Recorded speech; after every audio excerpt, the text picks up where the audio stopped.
तो हेलो दोस्तों, यदि आप भी सोरायसिस या एक्जिमा से बहुत ज़्यादा तंग हो, हर मेथड ट्राई कर चुके हो, तो ये वीडियो आपके लिए है। इससे पहले वाली वीडियोस में मैंने सोरायसिस या एक्जिमा के संबंधित ही अलग अलग टॉपिक पर मैंने वीडियोस बनाई है। आप चैनल पर जाकर उन वीडियोस को भी देख सकते हो। इस वीडियो को स्टार्ट करने से पहले मैं आपको बता दूं कि मुझे भी सोरायसिस था। मैंने उस सोरायसिस को कुछ अच्छी हैबिट्स को फॉलो करके, एक डाइट प्लान को फॉलो करके और कुछ दवाइयों को यूज करके मैंने उसको घर पर ठीक किया। उसी दवाई को यूज करके न जाने कितने लोग घर बैठे बैठे अपने सोरायसिस एक्जिमा को ठीक कर रहे हैं। यदि आप भी घर बैठे बैठे दवाई मंगाना चाहते हो तो जो नंबर देख रहे हो इस पर आप व्हाट्सएप मैसेज कर सकते हो और आप अपनी दवाई घर बैठे हुए ही मंगा सकते हो। तो स्टार्ट करते हैं अपना ये टॉपिक। मैं इस वीडियो में आपको बताने वाला हूँ 10 habits which you should do, मतलब मैं कौन कौन सी 10 आदतें हैं जो आप एक सोरायसिस एक्जिमा पेशेंट को घर पर करनी चाहिए। सबसे पहली आदत है आपके पानी से संबंधित मैं आदत इसलिए बताना चाह रहा हूँ क्योंकि आपकी जो 60-70% जो बॉडी है वो पानी से मिलकर बनी है। यदि पानी ही आप सही तरीके से नहीं पियोगे तो आप कैसे एक्सपेक्ट कर सकते हो कि आपकी बॉडी सही तरीके से नॉर्मल फंक्शन करे। तो पानी संबंधित आदत ये है कि एक पानी की बोतल हमेशा अपने पास रखो। देखो, जब आपके सामने पानी होता है ना तो बहुत ज़्यादा चांस है कि आपकी एक हैबिट बन जाएगी बार बार पानी पीने की, और ये जो बार बार पानी पीने की हैबिट है ये आपके सोरायसिस या एक्जिमा के लिए बहुत अच्छा काम करेगी। आप कुछ दिन बाद पाओगे कि आप जहां पहले पूरे दिन में एक बोतल भी मुश्किल से पीते थे, पानी की बोतल अपने पास रखने से आपको फायदा ये हुआ कि आप एक दिन 3-3 4-4 पानी की बोतल आप पीने लगे हो। तो पानी की बोतल हमेशा अपने पास रखो। तो ये था पहला रूल। दूसरी जो हैबिट इसके अंदर आती है वो आपकी प्राणायाम, योगासन या फिर एक्सरसाइज से संबंधित है। आपको जो भी पसंद हो, चाहे फिर योगासन हो, प्राणायाम हो या कोई एक्सरसाइज हो या कोई डांस हो, आपको दिन में आधा या 1 घंटा जरूर करना है। क्योंकि आजकल एक और चीज़ आ रही है, आप कोरोना का टाइम चल रहा है, घर पर लोग पड़े पड़े या तो मोबाइल में लगे हुए हैं या फिर बिस्तर पर लेटे हुए हैं, तो इससे बहुत ज़्यादा चांस है कि बीमारी बढ़े।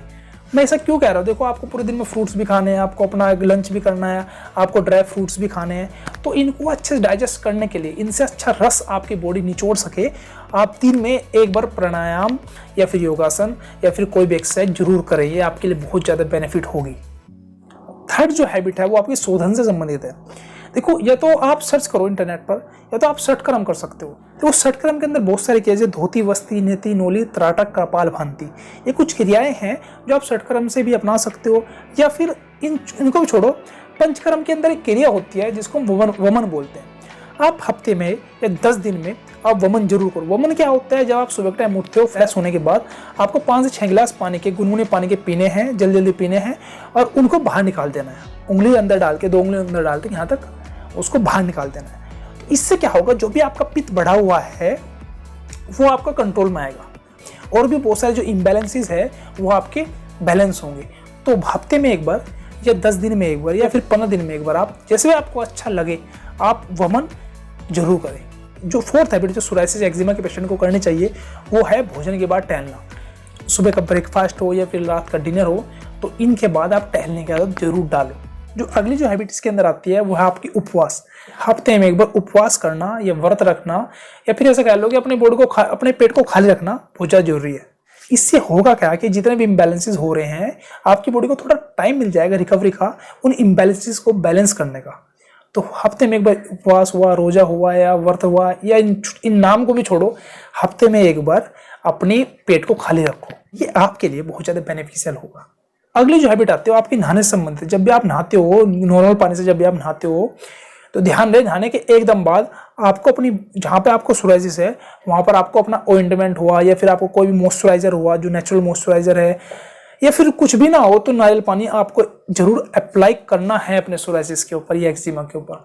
क्योंकि जब आप नहाते हो तो आपकी बॉडी ड्राई हो जाती है और ड्राई स्किन सोरायसिस या एक्जिमा को इंक्रीज करती है। जैसे मैंने पिछली वीडियो में बताया था कि आपको परफ्यूम या साबुन यूज नहीं करना है, तो यूज क्या करना है बॉडी के ऊपर, आप क्या कर सकते हो बॉडी के ऊपर यूज करने के लिए, मुल्तानी मिट्टी आती है वो आप अपनी बॉडी के ऊपर यूज कर सकते हो। इसके अलावा आप एक चीज और कर सकते हो, कभी कभी क्या करो, जब आप नहाओ, जो दूध होता है ना, ये दूध की जो मलाई होती है उसको नहाने से पहले अप्लाई करो, फिर उसके ऊपर पानी से आप अच्छे से नहा लो। ये भी एक मेथड है अपने सोरायसिस या एक्जिमा को कंट्रोल में रखने का। अगली जो हैबिट है वो है खुजली, इचिंग। जब आप इचिंग होती है, मैं ये नहीं कह रहा कि आपको कंट्रोल करना है, भाई नहीं कर पाओगे कंट्रोल, क्योंकि मुझे भी हो रखी है। जब आप खुजलाते हो तो बड़ा मजा आता है, मतलब जैसे पता नहीं कहाँ स्वर्ग में चले गए। और जब खुजलाने के बाद जो वो अपना रंग दिखाता है ना सोरायसिस या आपका एक्जिमा, उसका तो, उसकी जलन का तो कुछ कहना ही नहीं। क्या करो इसमें, आप अपने नाखून काट लो और नाखून से मत खुजलाओ। नाखून बड़ा इन्फेक्शन क्रिएट करते हैं, हथेली होते हैं ना, आप इससे खुजलाओ। मैं खुजलाने को सपोर्ट नहीं कर रहा, लेकिन जब वो रात के टाइम कंट्रोल ही नहीं होगा, भाई खुजलाना तो पड़ेगा ना, तो आप हमेशा अपने सोराइसिस या एक्जिमा को अपनी हथेली से खुजलाओ, नाखून से बिल्कुल भी आपको नहीं खुजलाना है। अगली जो हैबिट जो इसके अंतर्गत आती है वो है मेडिटेशन। भाई मैं अभी भी आपको कह रहा हूँ, एक जो रिलैक्स माइंड होता है वही आपकी बॉडी को रिलैक्स कर सकता है। आपकी बॉडी कितनी भी हेल्थी हो, यदि आज के टाइम में आपका माइंड कंट्रोल में नहीं है, आपका माइंड रिलैक्स नहीं है ना, तो आप बिल्कुल भी एक्सपेक्ट नहीं कर सकते कि आपकी बॉडी एट ईज होगी। तो जितना हो सके मेडिटेशन में जाओ, अपने माइंड को रिलैक्स करो, अपने आप से कहो यार जो होगा देखा जाएगा। बस सोराइसिस है, एक्जिमा, मरी तो जाऊंगा ना, इससे ऊपर तो कुछ नहीं होगा ना, देखा जाएगा भाई, मरना तो वैसे भी एक दिन है। 1000 साल जीने के लिए तो मैं इस दुनिया में नहीं आया था। 60-70 साल की एक छोटी सी जिंदगी है जिसमें कुछ साल मेरे ऑलरेडी चले गए, कुछ साल बचे हुए चले जाएंगे, दैट्स इट। तो इस चीज़ का ध्यान रखना है कि जितना हो सके मेडिटेशन में जाओ, ये आपकी बॉडी को रिलैक्स करेगा। अगर आपका हाई बीपी है उसको नॉर्मल करेगा, और जो आपका जो सोराइसिस है ना, ये एग्रीवेट हो रहा है गंदे तरीके से, जो एग्रीवेट हो रहा है इसको भी कंट्रोल जरूर करेगा। हाँ, जब भी ये सलाद वगैरह खाते हो, आप खीरा वगैरह खाते हो, तो कोशिश करो कि इनका जो छिलका होता है उसको जरूर उतार लिया करो, क्योंकि यार आजकल है ना, न जाने कितने कितने टाइप्स के फर्टिलाइजर, केमिकल यूज़ किए जाते हैं इन खीरों को, इन सलाद को, कि इनका जो साइज़ है उसको बढ़ाने के लिए। तो और वो जो सबसे ज़्यादा केमिकल का जो कंपोजिशन होता है, वो उस फल की, उस सलाद की बाहरी सतह होती है, उसी में उस केमिकल का कंपोजिशन सबसे ज़्यादा होता है।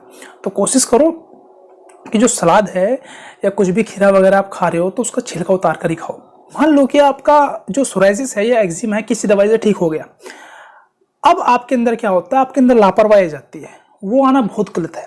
जो मैंने पिछली वीडियो बताई है, अब तक जो मैंने डाइट प्लान आपको बताया है, उसको 6-7 महीने तक घर पर फॉलो करो। और जब आप उसको 6-7 महीने तक घर पर फॉलो कर लोगे तो बहुत ज़्यादा कम चांस होता है सोराइसिस या एक्जिमा के दोबारा आने के। तो ध्यान रहे, अगर आपका सोराइसिस या एक्जिमा किसी दवाई से या किसी भी पैथी से ठीक हो रहा है, तो इसके ठीक होने के बाद 6-7 महीने तक या 1 साल तक बिल्कुल भी कोई भी लापरवाही मत करना, वरना बहुत ज़्यादा चांस है कि ये दोबारा फिर उभर कर आएगा। तो इस चीज़ को आप ध्यान रखना। खाने के अंदर हम एक बहुत बड़ी गलती करते हैं कि हम एक नियम फॉलो नहीं कर पाते। वो नियम है सिंपल से कॉम्प्लेक्स की ओर, मतलब सरल से जटिल की ओर। मतलब खाना खाने का एक नियम रखो।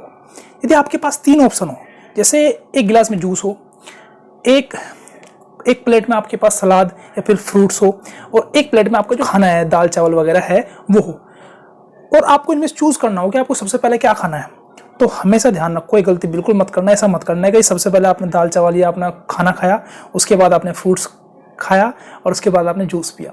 ये सबसे गलत तरीका है खाना खाने का।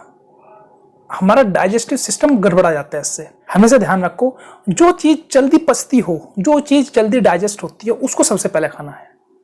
जो चीज़ उससे ज़्यादा टाइम लेती हो डाइजेस्ट करने के लिए, उसको उसके बाद खाना है। और जो चीज़ सबसे देर में पचती हो, जो सबसे ज़्यादा टाइम लेते हो डाइजेस्ट करने में, उसको सबसे लास्ट में खाना है। इसी वजह से मैंने कहा था कि सलाद जब आप लंच करते हो, तो लंच में जो सलाद है सबसे पहले सलाद फिनिश करो, उसके बाद अपना जो ट्रेडिशनल जो आपका खाना है, जो आपका लंच है, उसको फिनिश करो। पूरे दिन का बस ये रूल अप्लाई करना है। सबसे पहले मैं आपको क्या कहता हूँ, सबसे पहले उठने के बाद आपने गर्म 2 से 3 गिलास गुनगुना पानी पिया। गुनगुना पानी पीने के बाद आप फ्रेश हुए। अगर आज वमन करने का दिन है तो आप वमन किया। वमन करने के बाद आपको अगर कोई जूस अवेलेबल हो तो जूस पियो। जूस अवेलेबल ना हो तो उसके बाद आप फ्रूट्स खा सकते हो। फ्रूट्स खाने के बाद कुछ देर बाद, 1 घंटे बाद, आपको ड्राई फ्रूट्स खाने हैं। ड्राई फ्रूट्स खाने का मैं तरीका आपको बताया था कि आपको इमली लेनी है, किशमिश लेनी है, मुनक्का लेना है, और उसके अलावा आप बादाम लेने हैं, रात में भिगोना है उसको, सुबह के टाइम बादाम का छिलका उतार के, और उनके साथ में जो ड्राई फ्रूट्स ही हैं इनके साथ में आपको खाना है। इसके अलावा ड्राई फ्रूट्स के साथ में आप अलसी के बीज भी आधा चम्मच या 1 चम्मच चबा सकते हो, या इसके अलावा अगर अलसी के बीज ना हो तो आप चिया सीड्स भी आप ले सकते हो। ये हुआ। अब आ जाओ, इसके बाद आपको कुछ नहीं खाना है दोपहर तक। दोपहर 2 या 2:30 बजे उस टाइम आपको लंच लेना है। लंच में आपको 2 प्लेट्स लेनी है। 2 प्लेट में, पहली प्लेट में आपको सलाद लेना है। पहले सलाद फिनिश करना है, क्योंकि सलाद डाइजेस्ट होने में सबसे कम टाइम लगता है। सलाद को डाइजेस्ट करने के लिए एंजाइम की नीड नहीं होती है। उसके बाद ही आपको अपना जो प्रॉपर खाना है उसको खाना है। फिर जब रात में डिनर होगा, डिनर और लंच के बीच में आप ऐसा नहीं कि आप बाजार चले गए, फिर आप बिस्किट खाने लग गए, आप कोल्ड ड्रिंक पीने लग गए, आप कुछ भी खाने लग गए ना आप सुनाओ। यही तो सबसे बड़ी प्रॉब्लम है जो आपकी किसी भी प्रॉब्लम को ठीक होने से रोक रही है। वही सोराइसिस के लिए तो सबसे बड़ी खतरनाक चीज है। तो लंच के बाद सीधा डिनर करना है, और डिनर ना भी करने का मन करे ना तो मत करो भाई।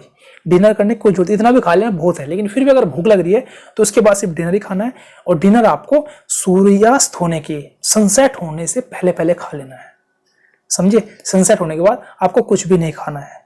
कुछ मैंने आपको खाने की हैबिट बताई कि आपको फल कैसे खाना है। सलाद खा रहे हो, सलाद का छिलका उतार कर खाओ, क्योंकि बहुत ज़्यादा फर्टिलाइजर आजकल यूज़ हो रहे हैं और वे आपके बॉडी के अंदर भी जा सकते हैं, तो उनसे बचने के लिए उनका छिलका उतार कर खाओ। यदि आप किसी दवाई को फॉलो नहीं कर रहे हो तो ध्यान रहे, और आप कोई नारियल तेल अपने सोराइसिस एक्जिमा पर लगा रहे हो तो ध्यान रहे अपने सोराइसिस या एक्जिमा पर सिर्फ और सिर्फ वर्जिन कोकोनट ऑयल ही अप्लाई करो। किसी दूसरे मेथड से एक्सट्रैक्ट किया हुआ कोकोनट ऑयल आपको बिल्कुल भी यूज़ नहीं करना है। अब वर्जिन कोकोनट ऑयल आप किसी भी कंपनी का ले सकते हो। सिंपल सा मेथड है। जो वर्जिन कोकोनट ऑयल होता है वो कोल्ड कंप्रेस टेक्निक के थ्रू निकाला जाता है, मतलब कि जो कोकोनट होता है उसको बिल्कुल गर्म वगैरह नहीं किया जाता।